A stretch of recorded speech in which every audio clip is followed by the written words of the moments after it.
Okay, see, this camera is still crap, so I apologize. Mad Dog 2001 just watched the 2010 WWE Draft, and from what I've gathered from it is that SmackDown is no longer a SmackDown basically just got raped in this draft, I think. They lost their top two stars in Chris Jericho and Edge. And they really didn't gang anybody but Kofi Kingston. I guess that's good. And they got Christian, which is, I guess, good. But Jack Schweiger's over there. And I mean, they really don't have anybody big. I mean, their biggest name guy would be, I guess, Undertaker. And he only wrestles like, once a month. And then you have Rey Mysterio, which is, I'm sick of Rey. A lot of people, I'm not the only people that are, sick of Rey Mysterio. And then the other thing is they got Big Show, which I guess you gotta throw Big Show in the world title picture right away, because there's really, what else you gonna do with them? But the point is that the guys that WWE got, that SmackDown got, were guys that weren't doing anything on Raw anyways, and Raw. Oh, and they got Kelly, which big whoopee shit. It's not like it means anything anyways, because the Divas always change shows anyways, so it doesn't matter who gets drafted where.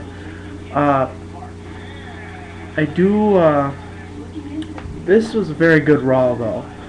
This was one of the better Raws of the year, I think, especially the ending, when you have three guys fighting for the championship, basically, or becoming number one. What is wrong with the camera?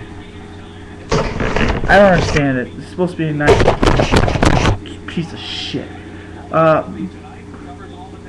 The ending of the show was very interesting, and then you had Edge, I guess, turning heel again, which is what he is. He's a heel. I didn't like him as a face anyways. It was getting he was getting stale with me really quickly, and yeah, how can you get, the guy gets stale within, what, being a face for like a month?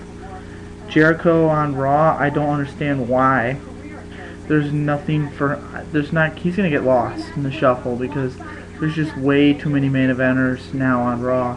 Jericho should have stayed on SmackDown. That's his show. SmackDown's his show. And, oh wow. Sorry, they're just showing, never mind. Anyways, turn this off. The other interesting thing is, what is SmackDown gonna do now? Jack Schweiger's the champion. You have, who's he gonna? Oh yeah, and Raw got John Morrison, which you took.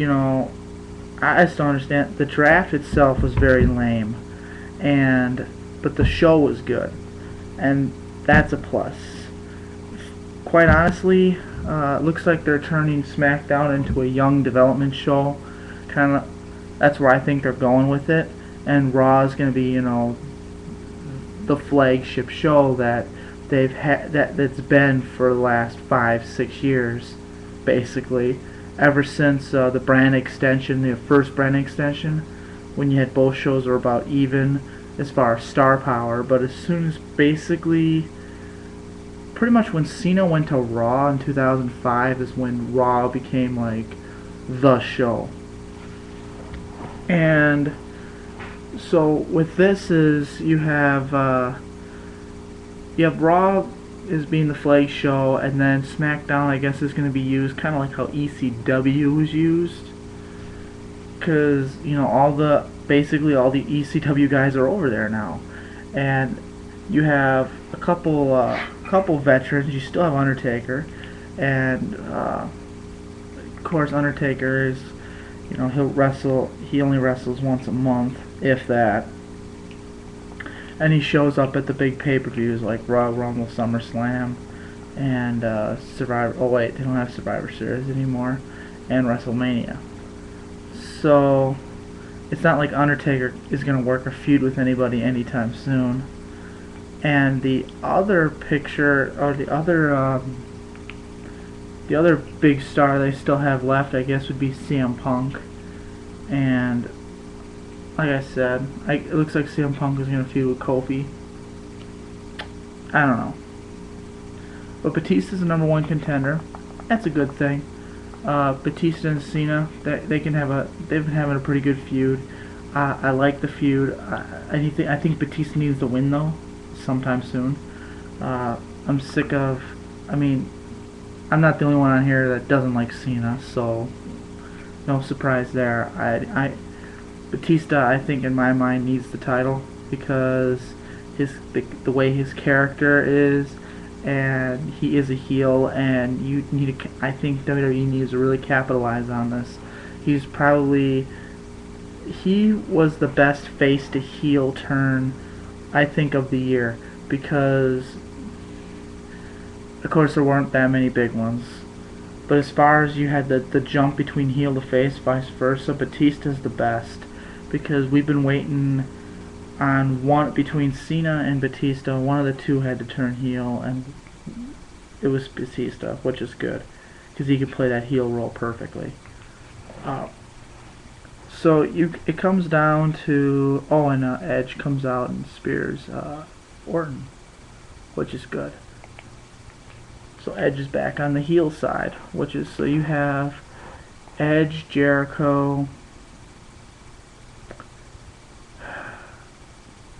and then Sheamus. Three big heels on Raw, and then you have Orton's a face. I think he's a face. He gets cheered, but it doesn't mean anything. You have Cena. Oh yeah, I forgot about Batista as a heel. But you have all these. Like I said. Oh, and to digress a little bit, Michael Cole needs to get off of Raw. When him and Matt Striker, they were working very well together, by the way, but they were mentioning during the matchup between Sheamus, Batista, and Orton, and Matt Striker was trying to justify that Sheamus is the legit #1 contender because he is the only one who won his match last night, as far as the other two guys have lost. And he brings up the fact that Batista was duct taped, and then that Orton lost, or didn't really talk too much about Orton. And Orton and Batista are fighting at this moment, and Michael Cole saying Orton is, the legit #1 contender, and then Striker says Batista, and then Michael Cole says Batista lost last night. And I'm sitting here watching, I'm like, and Orton didn't? So the fact that Cole sticks up for the face is, that's what he does. But he's not good, and I've disliked Michael Cole for years because the guy is I know he's just playing a role, but whatever. He's just very annoying. I've said this in previous videos that I think JBL needs to come back as an announcer and work with Michael Cole because he kept Michael Cole in check. Michael Cole and Michael Cole and the King do not, to me, click well because they're both like faces, which makes the announcing team very, very lame.